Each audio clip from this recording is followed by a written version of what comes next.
Baik, Assalamualaikum warahmatullahi wabarakatuh. Teman-teman semuanya, selamat pagi, selamat siang, dan selamat malam dimanapun kalian berada. Nah, kembali lagi nih di episode kedua dalam Master by Talks, dimana kita akan membicarakan tentang apa itu sains data dan apa hubungannya sains data ini di dunia, yang tentunya dengan gaya yang menyenangkan gitu.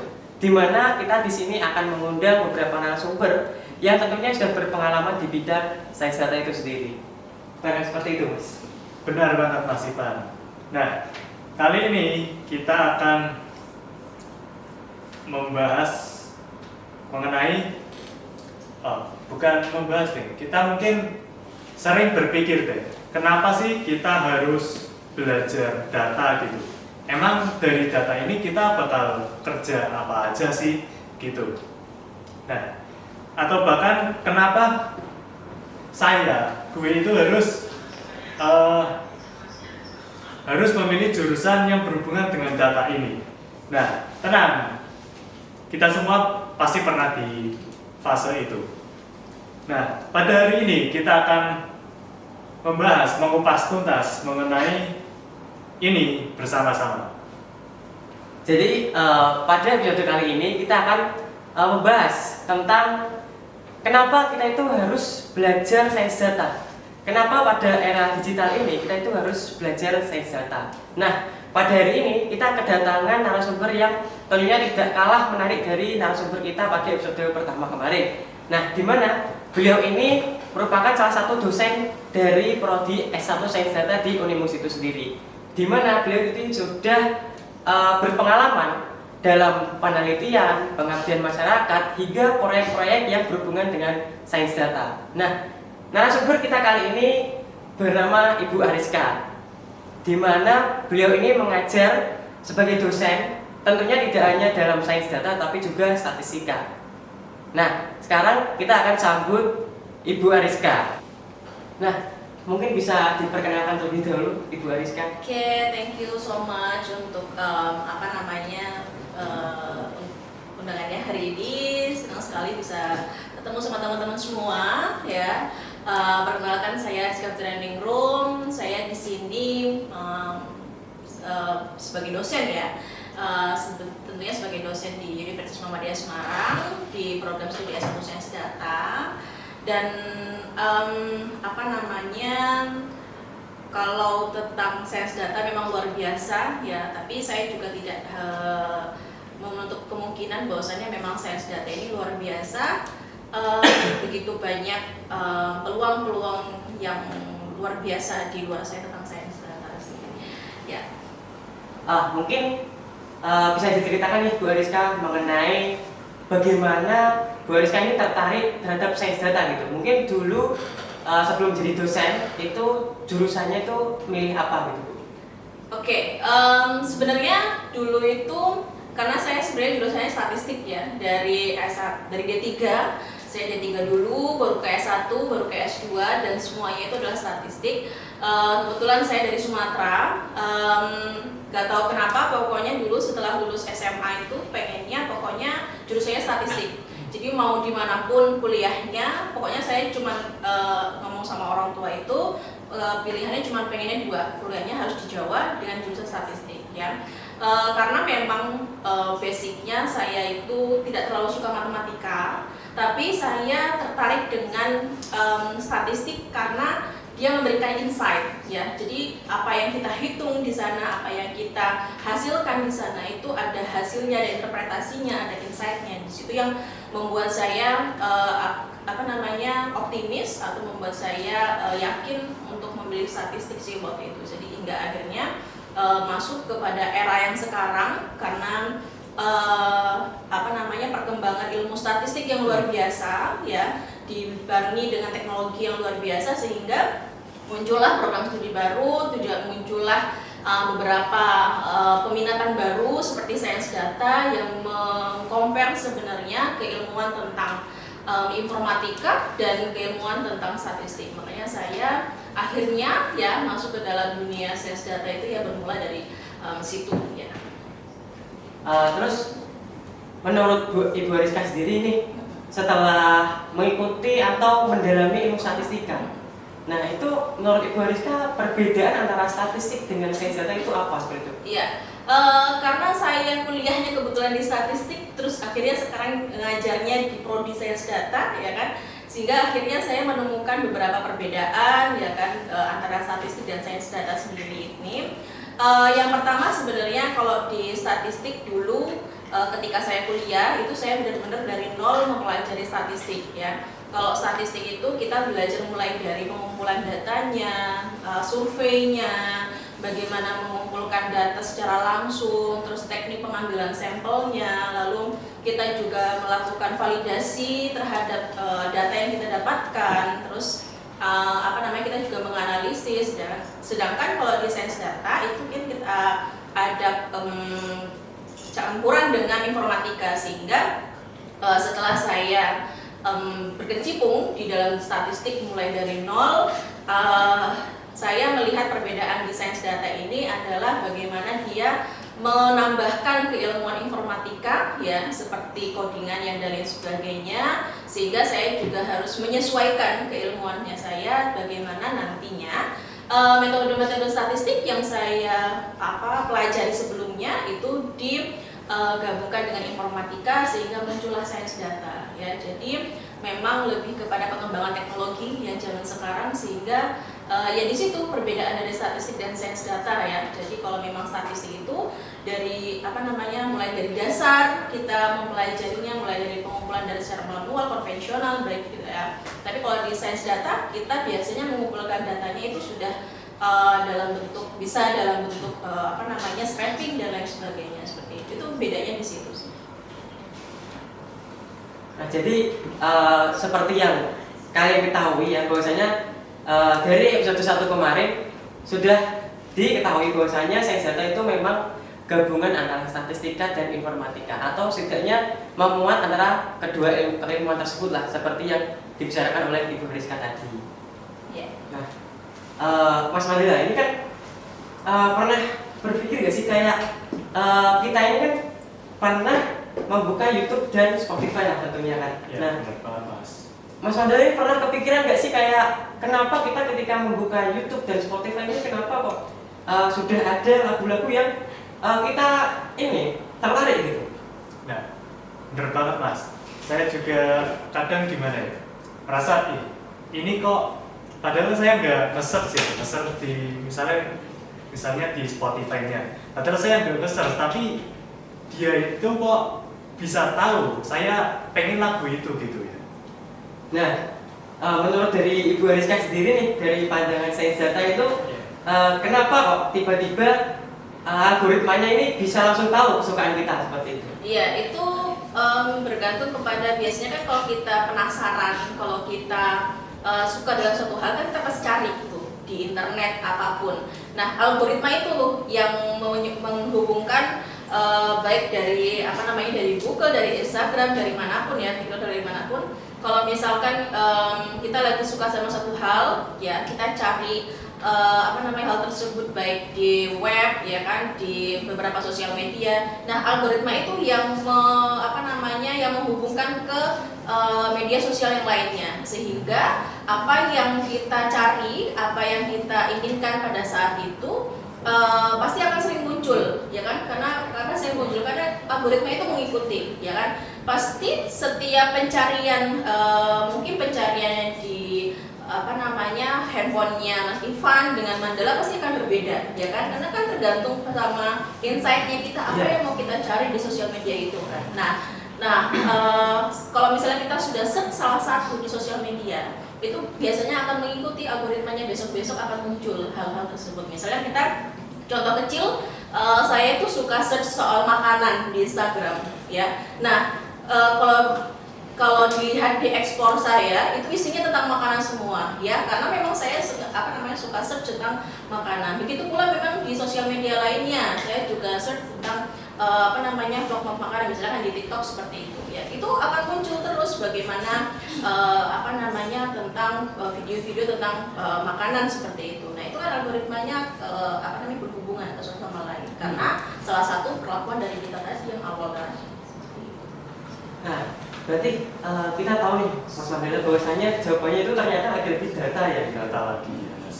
Nah, ngomong-ngomong tentang data nih teman-teman, mungkin dari kita itu sudah tahu bahwasanya data itu adalah sekumpulan angka atau yang sekumpulan teks gitu, yang biasanya itu kita ketahui itu sudah tertera di Excel atau dalam tabel-tabel gitu ya Mas.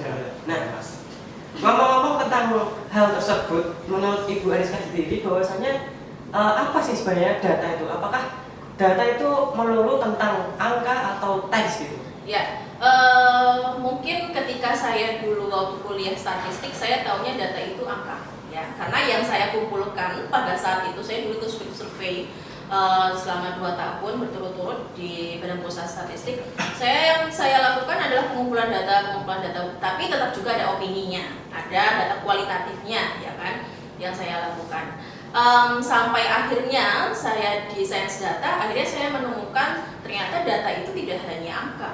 Ya, data itu bisa berupa gambar, bisa berupa audio, bisa berupa teks. Yang sekarang saya sering melakukan penelitian untuk beberapa paper saya itu saya selalu melakukan menggunakan data-data teks. Ya.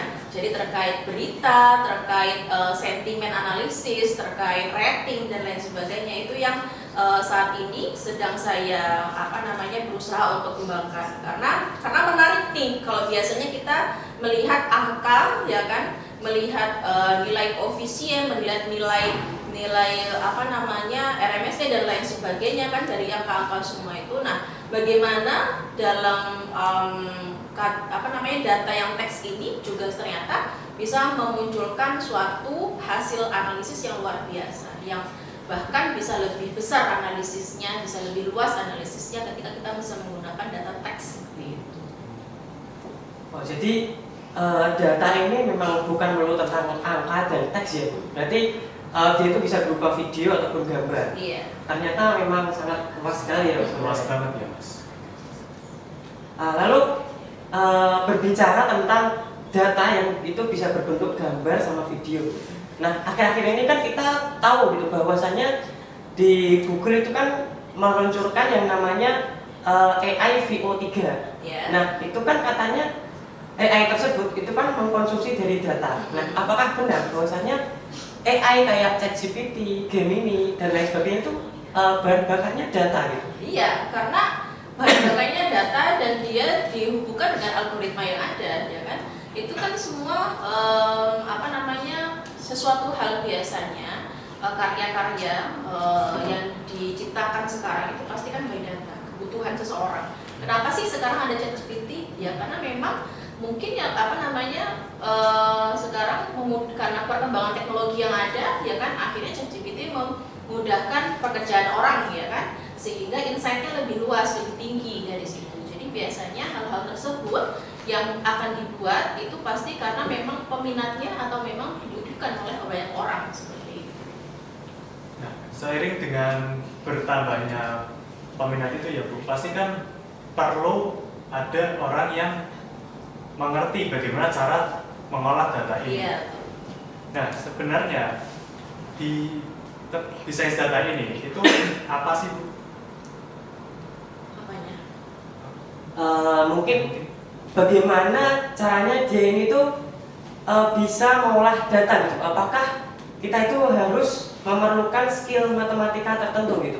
Oke, kalau ketika mengolah data ya, kalau skill matematika pasti, karena algoritma pemrograman itu semua basicnya dari matematika, ya. Tidak menutup kemungkinan walaupun nanti ketika kita bekerja di bidang mungkin sains data dan lain sebagainya, kita jarang menggunakan rumus-rumus yang kalian pelajari di kelas, ya kan, tapi itu basic, ya, basic dari pemrograman yang selama ini kalian kuasai, yang kalian pelajari. Jadi memang matematika itu basic dari suatu pemrograman itu sendiri. Jadi mau tidak mau, walaupun memang di dunia kerja mungkin kalian tidak berkecimpung di dunia matematikanya, ya kan, tapi kan kalian bisa tapi kan itu kan sebagai dasar pembentukan logika, ya kan, karena kan codingan itu kan isinya kan logika, ya kan, seperti itu sih.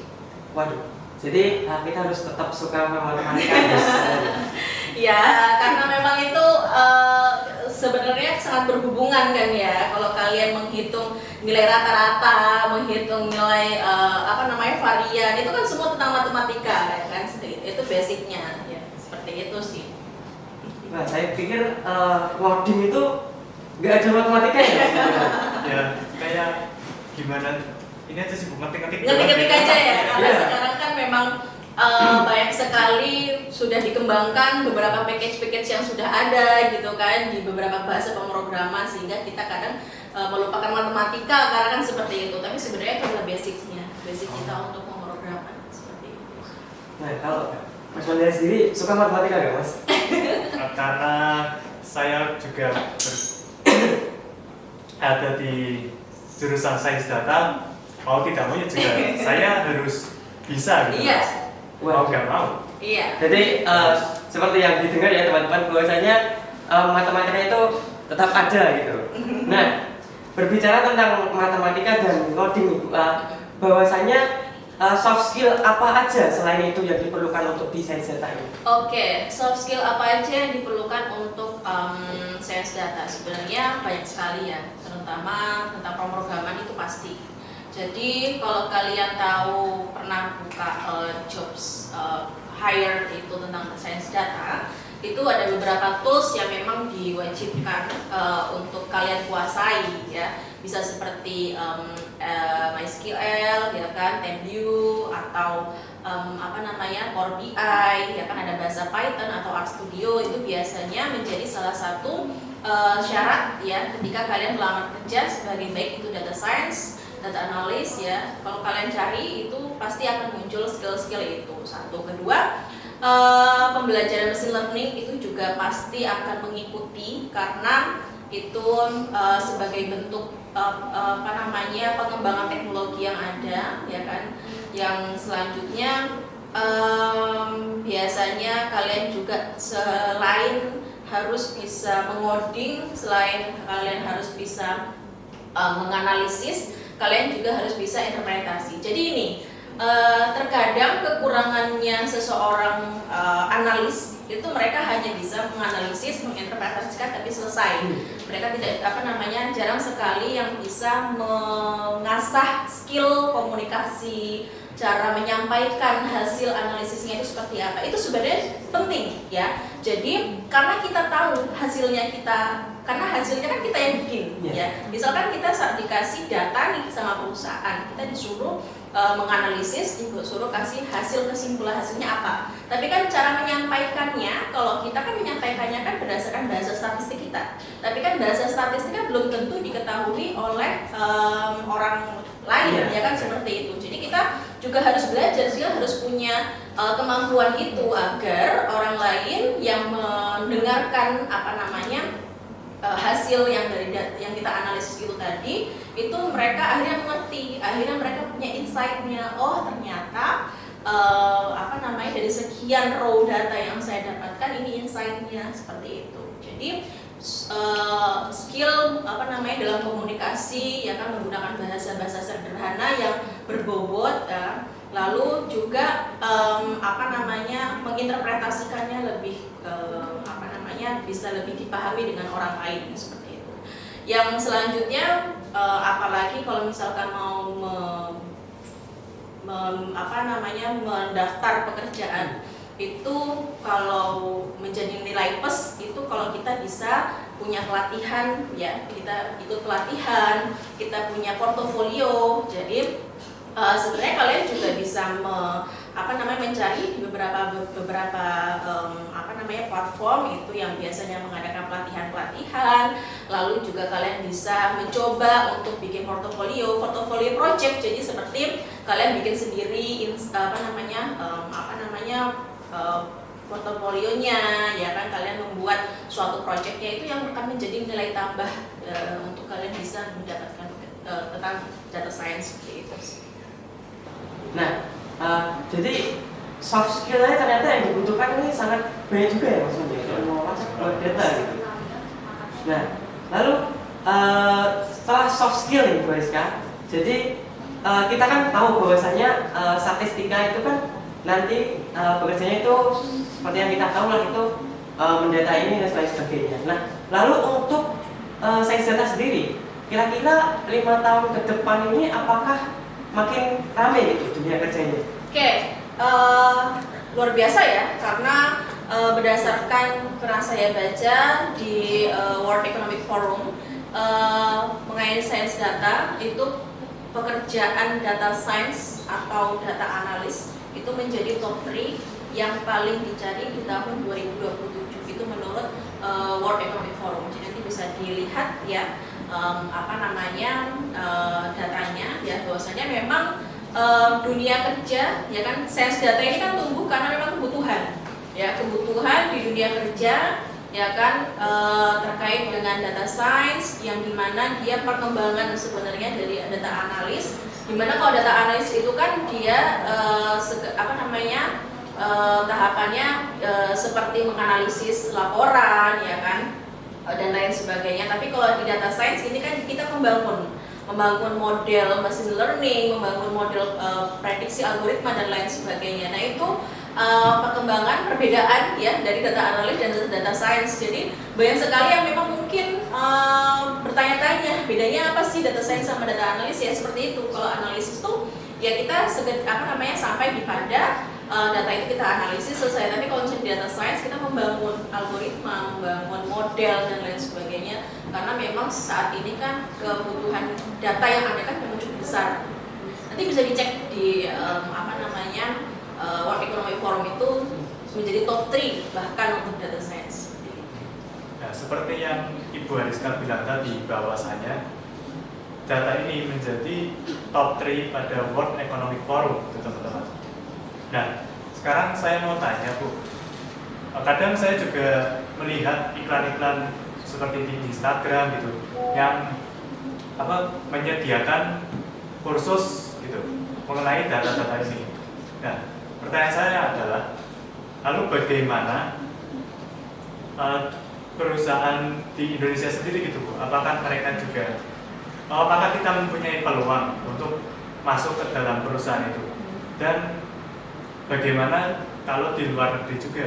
Oke, peluang pekerjaan kalau di Indonesia ataupun di luar negeri ya, itu sampai saat ini pun masih banyak ya peluangnya untuk data science tentunya, apalagi sekarang boomingnya startup ya kan, ada beberapa startup seperti Shopee, Tokopedia ya kan, Gojek dan lain sebagainya, itu semua membutuhkan tenaga data science di situ ya kan. Jadi memang luar biasa perkembangan di data science itu sendiri ya, prospek kerja data science itu sendiri. Bahkan beberapa perusahaan dari bidang kesehatan, lingkungan, ya kan, ekonomi dan lain sebagainya itu memang membutuhkan data science. Di luar negeri juga gitu, apalagi di sekarang itu zamannya pekerjaan remote ya, karena memang data science itu juga bisa dikerjakan remote. Teman saya ada yang seperti itu, ya kan? Jadi kita melamar pekerjaan di luar negeri, posisi kita di Indonesia pekerjaan remote itu bisa sekali, karena memang yang kita butuhkan adalah teknologinya, ya kan? Insight-nya, pembuatan algoritma, ya kan? Memberikan analisis dan lain sebagainya, itu kan semua secara online bisa. By coding dan lain sebagainya itu kan bisa ya kan. Jadi memang luar biasa kalau kalian cari tentang data science itu baik di dalam negeri maupun luar negeri, itu peluangnya masih sangat banyak dan skill juga yaitu sangat banyak. Wah, ternyata banyak banget ya Mas Man, peluang bagi kita sebagai sains data gitu untuk mencari pekerjaan di luar negeri maupun di dalam negeri. Bahkan tadi disebutkan juga sama Bu Hariska bahwasanya kita itu bisa remote working gitu atau bekerja di rumah ya sebenarnya. Nah, seperti yang kita ketahui teman-teman, bahwasanya tadi sudah kita diskusikan bersama Ibu Hariska sendiri bahwasanya sains data itu sangat dibutuhkan di zaman kita sekarang ini, di mana itu di zaman digitalisasi dan industri 4.0. Nah, lalu dari industri tersebut kita kan tahu bahwasanya banyak sekali tuh sekarang AI seperti Gemini, ChatGPT dan lain sebagainya. Nah, disitulah peluang kita bahwasanya sains data itu memang sangat penting di era sekarang. Jadi bagaimana Mas Mendara pendapat Anda? Kalau pendapat saya, kalau berdasarkan apa yang Ibu Ariska bicarakan tadi, menurut saya ya kita mempunyai peluang yang sangat besar gitu Mas. Bahkan kita juga mempunyai peluang untuk masuk di dalam Google pengembang AI gitu. Nah, seperti itu kalau menurut saya. Nah, jadi seperti yang sudah teman-teman ketahui, jika kalian tertarik mengenai ilmu sains data ini, tadi kan sudah diketahui ya, bahwasanya peluang sains data itu sangat luas sekali. Bagi kalian yang sangat tertarik dengan sains data, jadi jangan lupa untuk join di Unimus dalam jurusan S1 sains data. Nah, setelah join di sains data Unimus, jangan lupa join himpunannya. Apa namanya Mas Mandala? Himasda, Himpunan Mahasiswa Sains Data. Nah, menurut Mas Mandala sendiri, bagaimana setelah join himpunan mahasiswa sains data? Bagaimana perasaannya, Mas? Tentu saja saya sangat senang sekali Mas Ivan. Saya pertama banyak mendapat relasi dan juga insight mengenai data-data ini. Nah, dan tentunya di S1 sains data sendiri kita memiliki banyak sekali dosen yang tentunya sangat terampil di bidangnya, Mas Mandala, seperti Bu Ariska ini. Nah, jadi itu tadi yang dapat kita diskusikan. Sekali lagi saya mengucapkan terima kasih pada Bu Ariska yang telah menyempatkan waktunya kita untuk berdiskusi kita dalam Himasda By Talks di episode 2 kali ini. Jadi di sini saya mengucapkan Adiansyah dan rekan saya Mandala Tika Rasenjoko pamit undur diri. Jangan lupa nantikan Himasda By Talks di episode 3, karena pada episode selanjutnya kita akan membahas hal-hal mengenai sains data yang tentunya menarik dan sangat berguna gitu. Jadi kami pamit undur diri. Terima kasih. Wassalamualaikum warahmatullahi wabarakatuh.